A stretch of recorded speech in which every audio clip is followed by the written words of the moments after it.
now. Great, thank you for joining. So our webinar today is really navigating the CARES funding options and really providing some current trends that we're seeing among senior living providers that we work with kind of across the country. So my name is Pat McCormick. I'm a partner with Plante Moran. I have been working in the senior living industry for almost 27 years now, focused really within the whole continuum of care from CCRCs through nursing homes, independent living facilities. Part of my focus is really around financial feasibility studies, doing operational due diligence, a lot of operational reviews, and I do have a Medicare and Medicaid background early in my career. So my name is Jim Stradiot. Similar to Pat, I spent all my time really in the senior living space, focusing in on strategic planning sessions, financial feasibility studies, and then I play really a large role in developing really all of our financial forecasts for our clients, whether those relate to some of our operational due diligence studies, strategic plannings, or financial feasibility studies. So our session today really is going to focus in on four areas. So first, around current trends, we're going to just talk a little bit about what we're seeing out in the industry, then talk around some of the stimulus funding that's out there and how to navigate through that, talk around some operational issues, and then kind of wrap up with some strategic planning sort of opportunities. So first, maybe talk just about current trends, just some negatives that we're seeing out there. Obviously, many providers are feeling a decrease in the number of move-ins, kind of slower lease-ups in their independent living, ultimately kind of resulting in lower occupancies. I think one of the pieces that we continue to kind of monitor, and I think the associations have done a nice job with this, is trying to combat the poor publicity that the nursing homes are receiving. So I think there's been a lot of regulatory pressure, particularly on the skilled nursing facilities. I do worry a little bit just as we've, kind of in this plateau from the COVID-19, I think as we have more testing and the second wave, kind of potential, the impacts of that could bring some more negative press, to our industry. So I think all of us in the industry trying to combat that and work through that's really important. I think when we look at home sales, obviously they've really slowed, and most markets have come to a standstill that have resulted in some slower move-ins as well, as people need to monetize their homes. And then I think just with the economic crisis, the adult children that may be the influencer or be providing some additional financial support, there's this uneasiness from an economic perspective that's just a reality with these adult children. And then finally, kind of in some of our negatives, I think many of the independent living facilities that we've been working with, given it's a congregate setting, the limitations and people being isolated into their room, again, just distortion of the industry. And again, people recognizing that, there's some limitations from an independent living perspective, from an isolation perspective. But that's not to say there's not positives, right? So I think we've got overall demographics are still really strong for senior living, so that hasn't changed. So I think the underlying demand is still there. I think getting through this depression or recession that we're in, it's really a health crisis that we're working through. And the underlying economy was healthy. So I think once consumer confidence becomes back, we've got an opportunity for the economy to rebound as well as our industry segment. And then finally, I think as we've started studying the real estate side of the business, housing prices, may look very different than what they did in the economic crash in 08 and 09 that really saw housing values drop. I think there's some feeling that the housing prices may hold through this downturn and really only volumes be affected.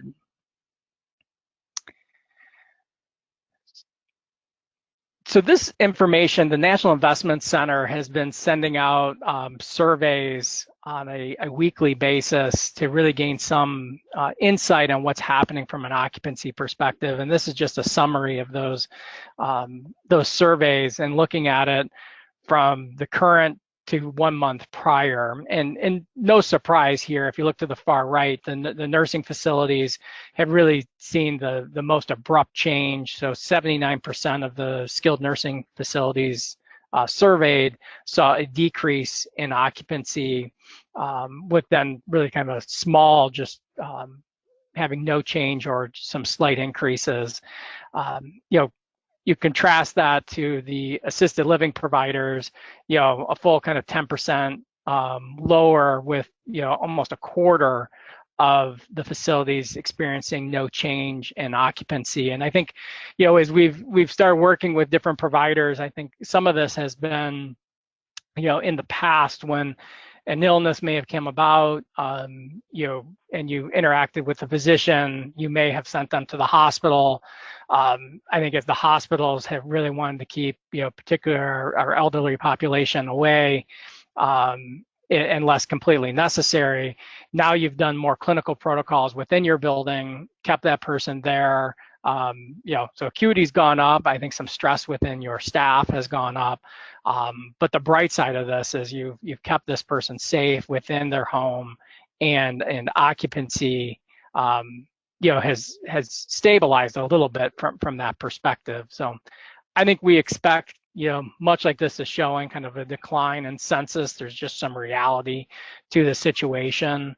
But I think there's some bright spots in there as well. So a few of what we've been hearing from kind of the move-in, what's causing the delays. So I think an organization ban, so 2/3 of the organizations for this NIC survey really had self-imposed bans that was causing some of the delay in move-ins. I did, in working with a couple of providers, this is just one example, this 3% and 10% protocol, but I thought it was important to continue to get providers to think about around kind of infectious diseases in general. So I think obviously we've got many protocols from an industry perspective. This was one, I think, is the regulations loosen up a little bit, and setting your own protocols of what you do for kind of quarantining a resident, or really kind of closing the building. This 3%, if residents have the disease, then the person's quarantined. If it ends up affecting 10% of your population, then you're closing the building to visitors and the building is quarantined. So again, I think coming up with those sort of metrics to really communicate with your staff, families, and others coming into the building as we go through the different waves of this virus that potentially is with us for the next 12 to 18 months. There's also then been a slowdown in leads. So about, just under 60% of the survey kind of participants had a slowdown in leads.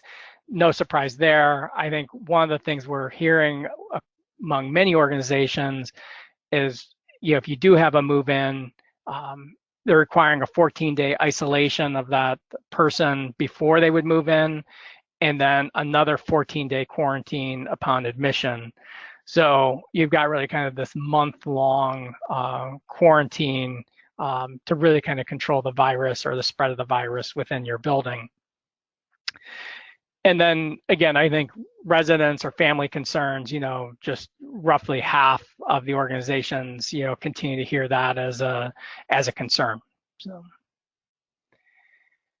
So some other trends that we're seeing, and these continue to evolve a little bit. So I think wage increases, many have been doing, kind of COVID-19 temporary increases. So we've seen common of $1 an hour, $2 an hour.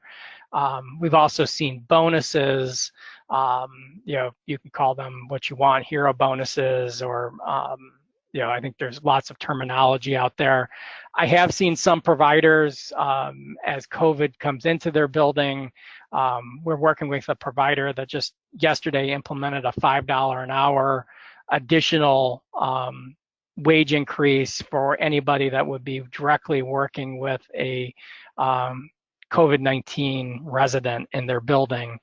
So again, I think there's lots of variations that are coming out there. I am concerned for our industry of just the cost structure of this, which Jim's going to talk through some of the financial aspects of this as we see this kind of play out. But wage increases, given that 2/3 of our costs are our payroll generally, this is a big issue.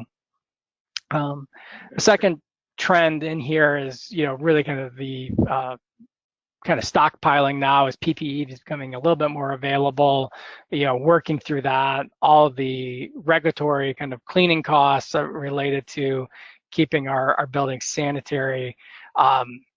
There's incredible costs that are now flowing through, as well as just kind of cost increases as a result of supply chain. So we've seen increases in supplies. I think all of us, any consumers feeling the food cost increases, that, again, all of these costs are, hampering the bottom line. Dietary is interesting. So we've seen a few, I wouldn't call this a trend yet, but we're seeing some providers doing room service surcharges. So this would be focused in their AL or IL environments. So again, as we're not having the communal dining, really, and serving people back in their rooms, ranging a cost increase of $5 to $15 per day. I think you've got to look at your resident agreements, if that's allowable. But again, I think we're starting to see some pockets of people do that. So that's an interesting way to defer some of this cost to the consumer themselves. As it relates to turnover, no surprise with the unemployment rates that have been, kind of skyrocketing here. The rate of turnover is much lower in April. We've seen more open positions filled. So there's, if there is a positive out of all of this, I think some consistency in staff, and then the quality of care. We're seeing a very attentive, sort of staff using telehealth, keeping residents out of the hospital, being very proactive when any sort of signs of illness, come about. So again, I think the quality of care within our buildings is really a story there that's, for us to play out. I think a nice benefit that's been happening. I'm going to switch gears just to talk a little bit, just some financial aspects and kind of working through some preparedness. And, I think part of this is we don't have a crystal ball, but we're watching really how the economy kind of re-engages.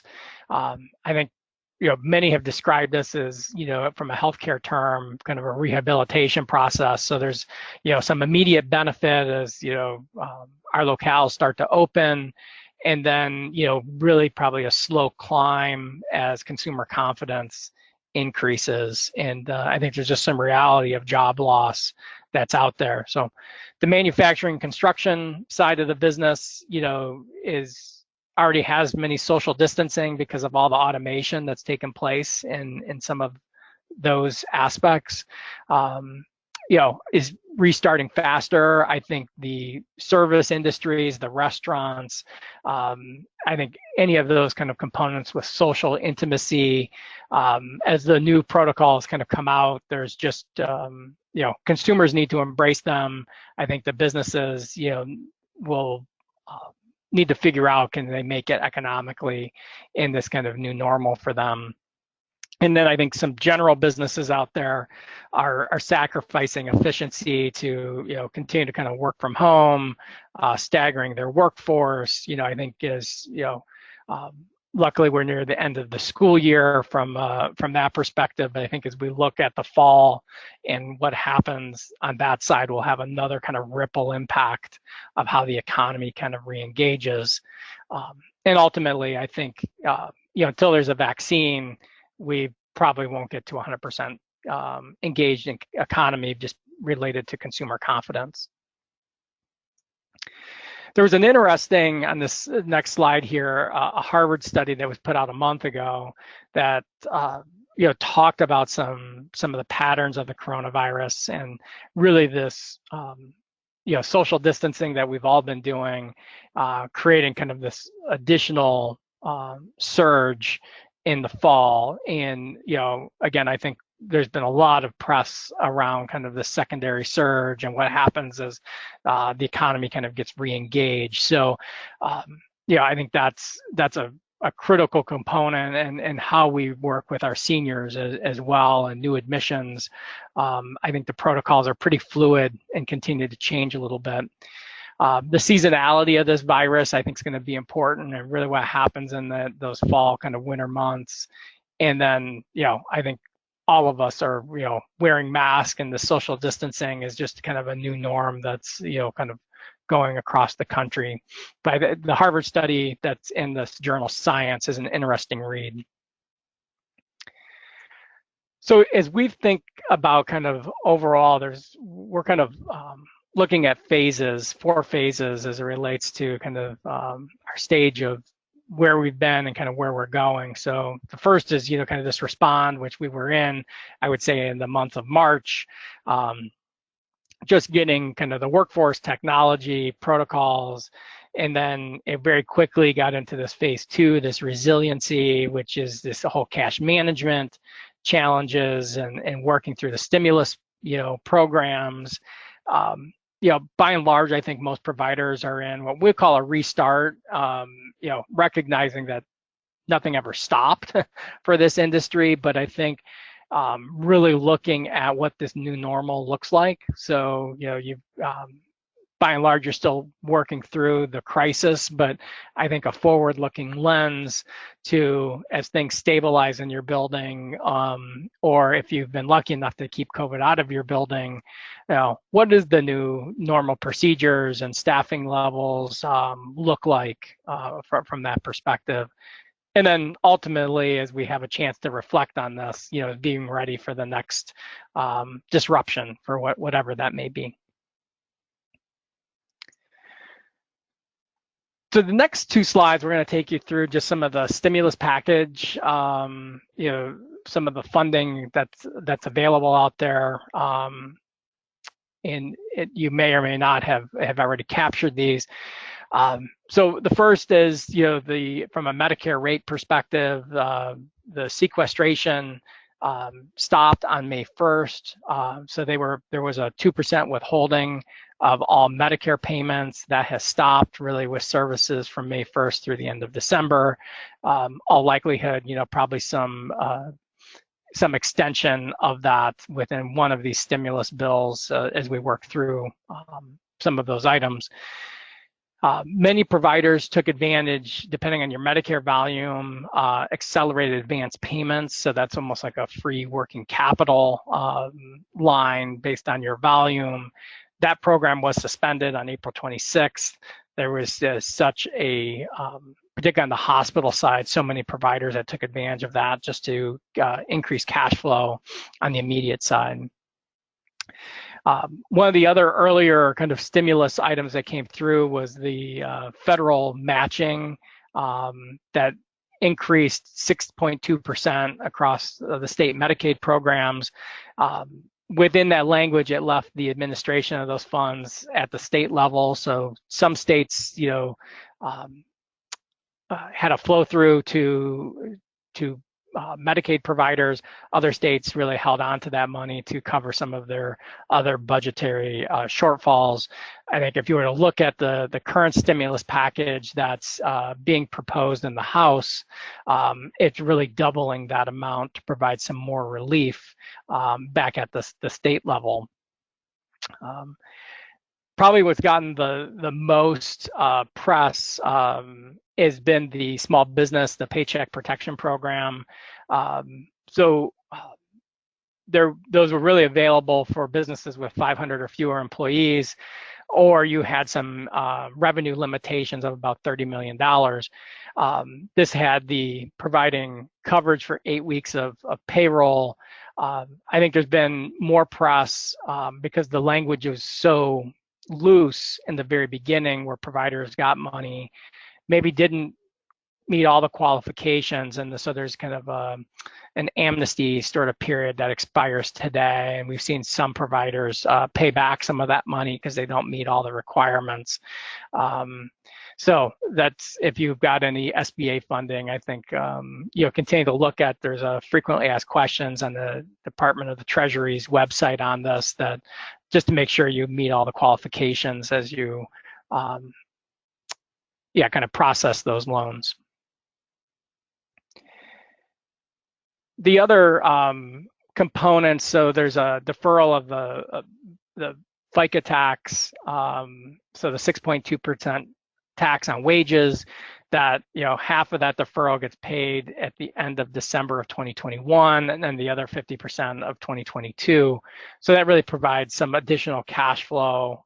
It's still a loan or an advance payment, but it can help cash flow on a short-run basis. The CARES Act funding in this last section here, so there's been 2 rounds of funds so far. So the first being a $30 billion funding that came through, which was based on 2018 Medicare revenue, which was calculated at 6.2%. So most providers saw money come through. That happened very quickly. Then there was a second round of $20 billion of funds that really looked at 2% of Medicare revenue, less any amount that was paid in round 1. So the idea was you would receive in total 2% of your Medicare, or 2% of your net revenue. But if you were overpaid in the first round, there wasn't any recoupment that was happening. I think the associations are continuing to work through, as part of this, is there's some quarterly reconciliation on these funds to make sure you're spending them on kind of COVID-related expenses, or the revenue dip that you may have incurred is covering from this.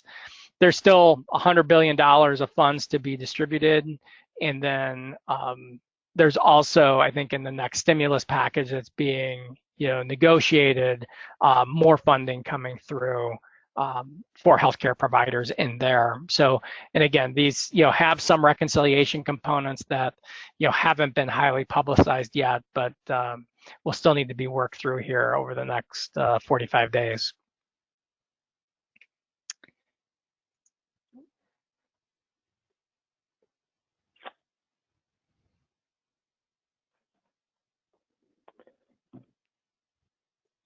So I'm going to talk you through these next 2 slides here, which really relate to different operational objectives that we could use to really help us shift strategically to what we're calling this new normal. And so really what those 2 objectives are is really how we're alleviating pressure on cash flows and kind of liquidity issues, which is really kind of what this development of a financial architecture is, and as well as really our operating strategy kind of going forward, and what's the impact on operating costs, and how we're aligning our operations today with our future and our long-term objectives.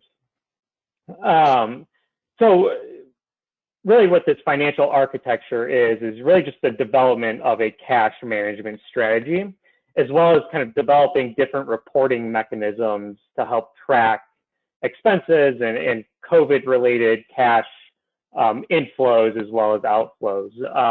I think historically, as we're building models, we've typically looked at a very historical perspective. We would take the trailing 12 months of data and plug that into a model and model out different scenarios.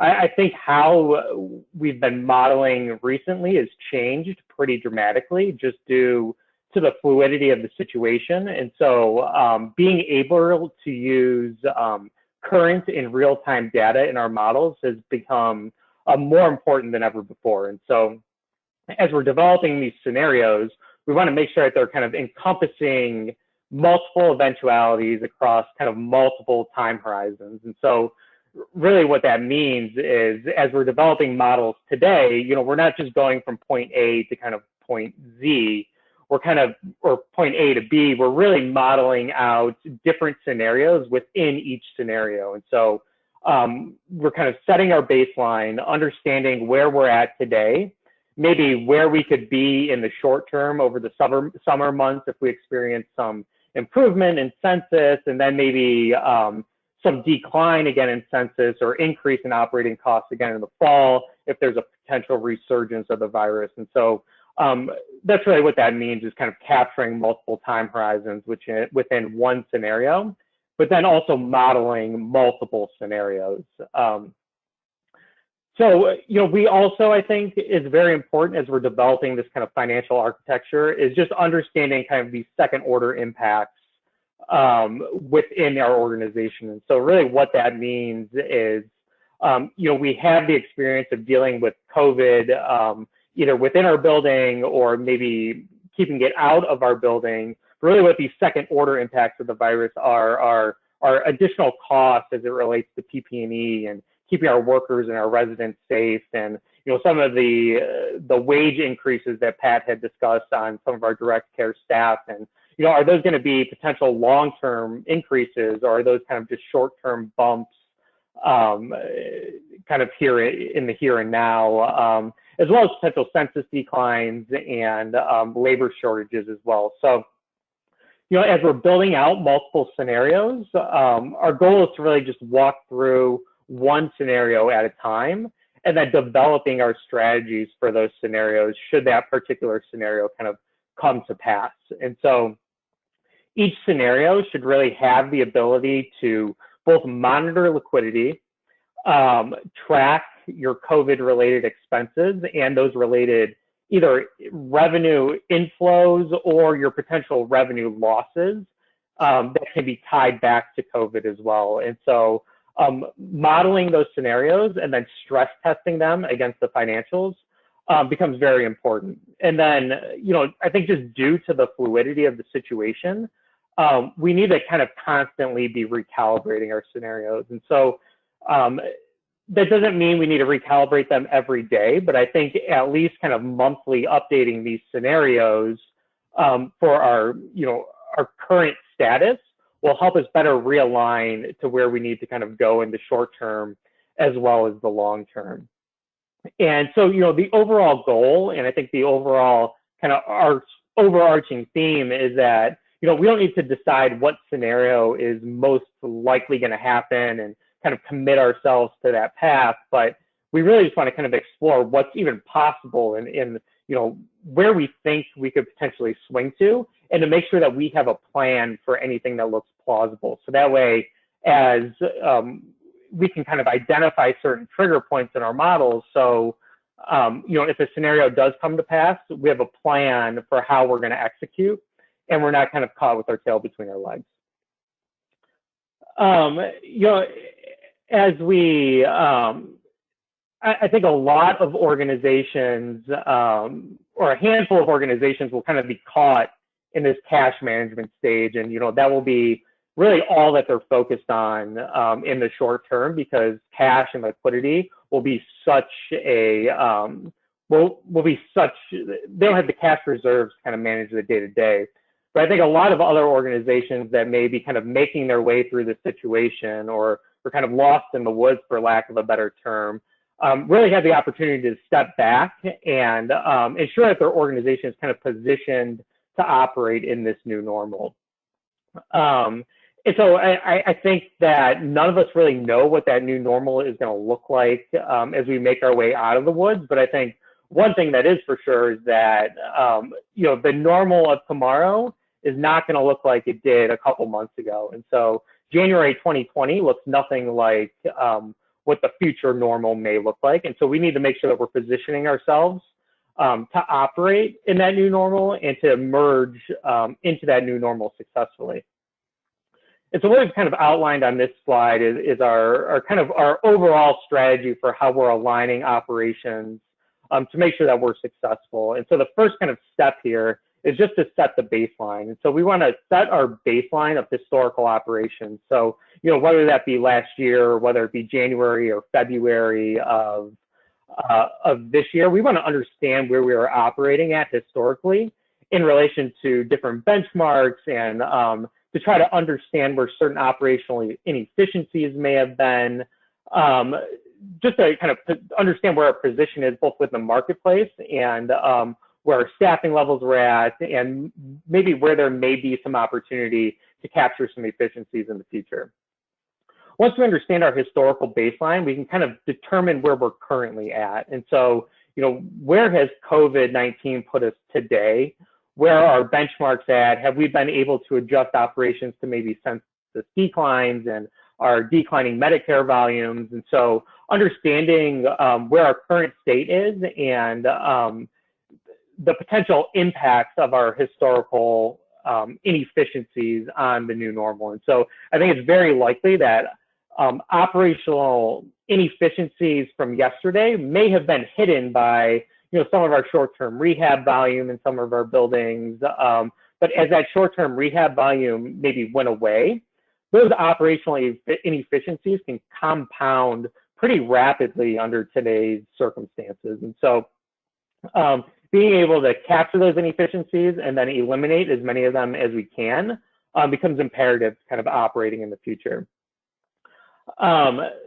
The next kind of step of this process will really just be kind of aligning our short-term and our long-term objectives. And so, I think it's reassessing maybe where we think that we're going. I think our short-term strategy has probably very likely changed from where it was in January of 2020. And so while our long-term strategy as we make our way out of this virus may be very similar to where it was in January, I think our short-term strategy has very likely changed, and we need to adapt to that. And so kind of aligning those strategies and determining where we want to be and where we may be heading, and taking those strategies and kind of tying them in with our kind of financial architecture that we've already built will help us determine kind of where we're heading in the future. And so that really, aligning all those strategies really helps us adapt to this post-COVID new normal. And so I think what we'll ultimately end up seeing is that, the crisis is going to provide an opportunity to push the envelope in a couple different areas, whether that be technology or telehealth or virtual programming, or even just different ways to maintain relationships with family members or residents or employees, as well as providing an opportunity to just capitalize on opportunities for restructuring staffing levels, or just different parts of the overall organization that may require transformation in order to be successful. I think it's a great perspective, Jim. I think one of the things we wanted to walk through is just a case study, just to kind of show some of the impact that Jim's kind of describing. So we looked at both the CCRC and a skilled nursing facility, frankly, pretty high performing. So the CCRC kind of at $19 million of net revenue with a pretty strong EBITDA, and then a skilled nursing facility that has a very high Medicare volume, a little larger building, about 140 beds, but good occupancy, and a strong kind of EBITDA at just over 17%. So our observations kind of coming out of this, were we looked at a number of providers. On the next slide here was looking at kind of this whole preparedness cost of about $45 per day, and this included PPE, kind of the staffing costs that we have talked about with wage increases, maybe some lost revenue for isolation rooms, and then all the regulatory sort of compliance. So, in that, larger skilled nursing setting, that's about, $575,000 per quarter. I'm not going to go through all these assumptions, but we really took advantage of, all of the cash flow sort of opportunities outside of the SBA PPP loan. And, but we have kind of Medicare census being reduced, and then kind of a decline in overall kind of occupancy. So high performing facility, really kind of showing these declines. So over the next 2 pages here, we looked at really quarter by quarter what happens from a cash flow perspective. And, no surprise, the quarter that we're kind of in, the second quarter, because you're really accumulating cash, has positive cash flow. Where it starts, to fail is really as we play out the remaining quarters, because some of that temporary accumulation of cash, like the Medicare advance payment, you now have, that being paid back, along with those sort of census declines. And so then on the, the next slide, just kind of our punchline here is, you really may need a stimulus benefit 10 times greater than what we received as part of this 30, or, depending on what you get in the remaining 20 billion. Our industry only got, in essence, 2% of net revenue, which isn't even close to being enough. So, I think there's more studies kind of coming out, but particularly if a building got hit hard in COVID, these numbers even get larger pretty quickly. So I think as we kind of play out this virus over the next, months or years, the additional money that's needed is going to be really critical. So I think a general recognition that's not enough yet, accumulating as much cash as you possibly can.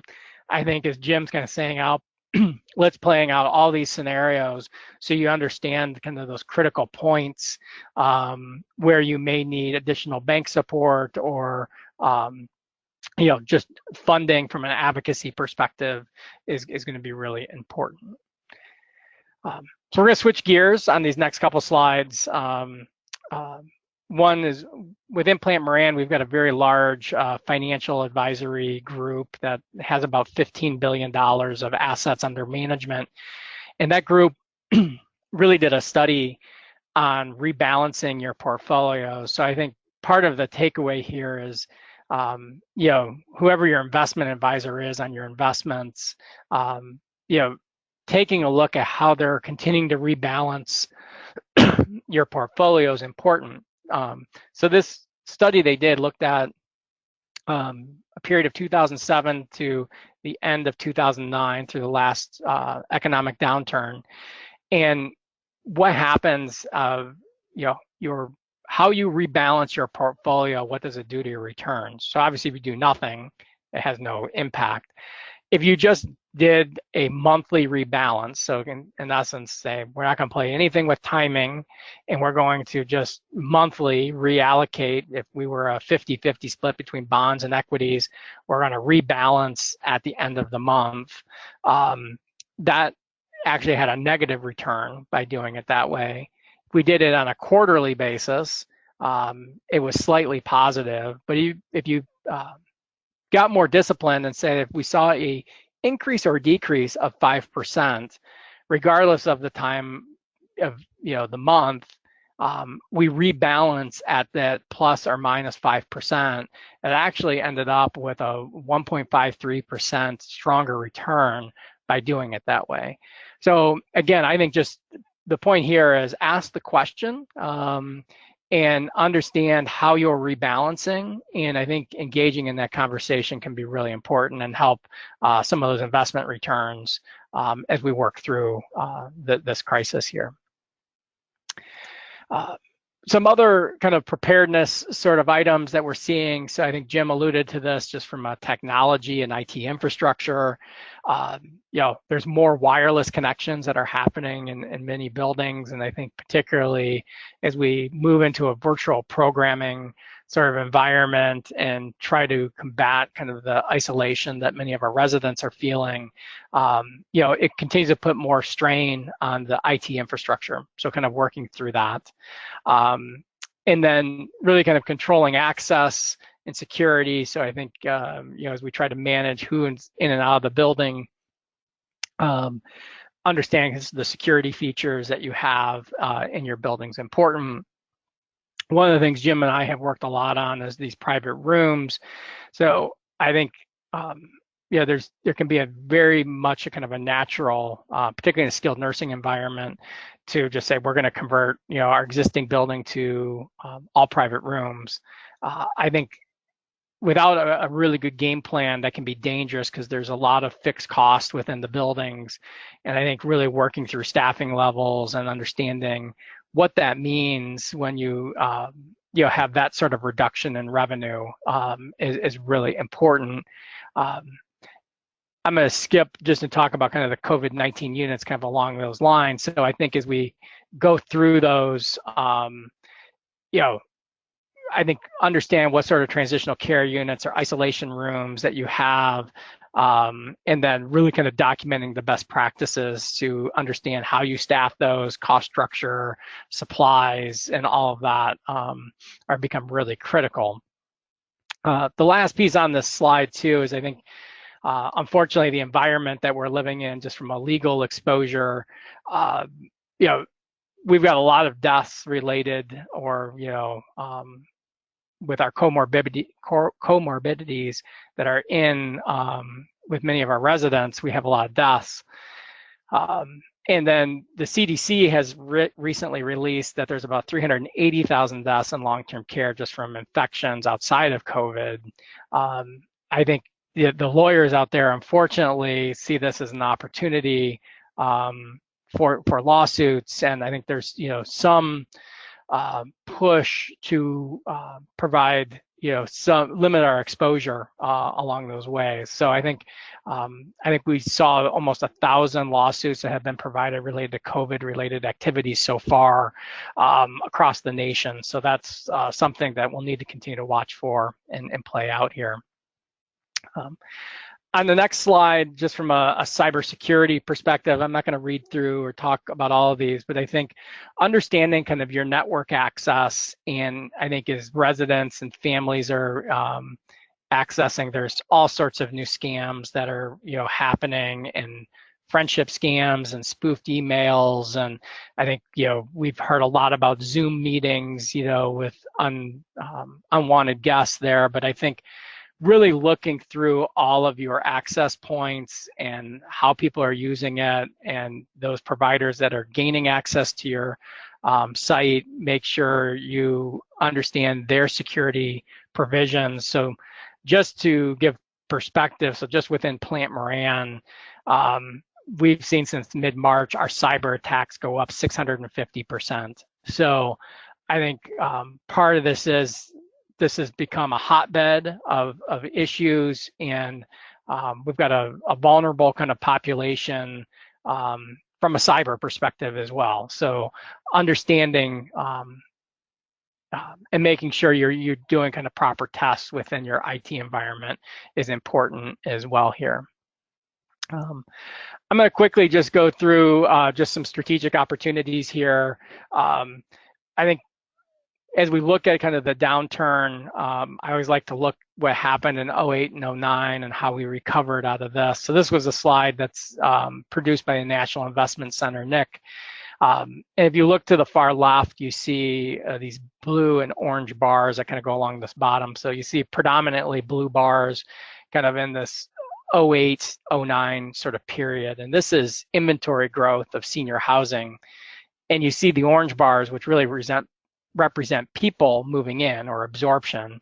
So through the economic downturn, construction stayed, put as those projects were getting completed, is the blue, but far less people were moving in. When we got the economic downturn, capital wasn't flowing. Those blue bars went down, but the orange bars went up, representing people moving in. If you look what's happened over to the far right over the last 4 or 5 years, we've seen more inventory, which has caused lower occupancy. I suspect this will have a similar pattern, right? So we're going to see inventory growth go down over a period of time. Absorption will, decline here over the next number of quarters, but then there'll be a rebound. And so it will strengthen occupancy over time. And so it's kind of withstanding this downturn is the key. At the same time, I think in the next slide here, we look at occupancy. Um, I think we hear a lot of things, about our average occupancy being into the mid or upper 80s. But the reality is, if you look at this chart to the left, over 1,600 facilities nationally are between 95 and 100% occupied. So almost a third of the industry really has very strong occupancy. It's the, 21% of the providers that have 80% occupancy and below. So it does create opportunity, right, for those that are in strong markets or maybe saturated on a temporary basis as demographics kind of help correct this overbuilding, problem that we've been in. There could be some good opportunities from a market perspective in some of these underperforming buildings. At the same time, on this next slide, we looked at transactions going back historically. And if you looked at back in kind of that 08, 09, it takes a while for prices to drop, but eventually they do when you have a downturn and you see this dip. But then there's a pretty dramatic kind of increase that happens. So, it's anybody's guess, will we see kind of a very similar dip? But if you're in looking at acquisitions, there is a period of time here where we'd expect to see, distressed properties or just opportunistic sort of opportunities that'll cause prices to come down. And again, so being prepared for this dip that's, probably not here today, but will be happening over the next few quarters or longer, depending on how long this lasts. And then finally, I think as we look at growth, I think, we've looked at it in a couple categories. So there's these underperforming assets, that create, some sale opportunities or pre-bankruptcy. If you're looking at, maybe expanding into a management company and spreading some of your overhead that way, there's, clearly opportunities with underperforming assets or developer-led projects that, didn't really understand kind of the healthcare component. And there's also, from an affiliation perspective, I think, we've been seeing this happen among a lot of organizations, but I think scale is becoming more and more relevant, and the need to really kind of spread costs. So affiliations, and this, looking what was your competitor, maybe an opportunity to work together, serve the community maybe in a different way. And I think there's a lot of stress within our industry that's kind of being cooped up a little bit as well. So I think this is maybe an opportunity to kind of work differently together. And finally, I think there's some at the hospital post-acute facilities. As the hospitals continue to struggle, there may be an opportunity to do some different partnerships there as well. So appreciate you listening through our webinar today.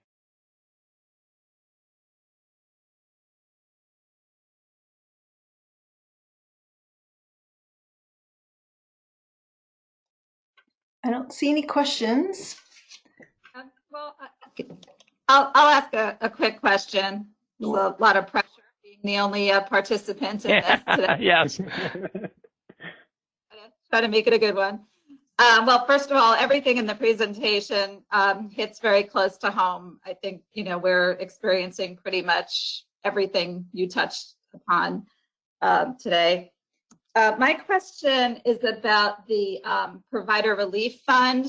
We did receive our payment from HHS, which was 2% of our net service revenue based on our cost report. So that was correct. But now I'm being asked to apply from the, what is it called? The portal, the general distribution portal, for additional funding based on our 990, because the corresponding line in our 990 also includes our IL revenue. We're a CCRC, so it includes a lot more revenue than our cost report does. So our problem is that our tax ID number on our 990 is our parent organization. So it's not the same tax ID as is our entity that files a cost report. So I'm not sure exactly if I can do that or how that will work.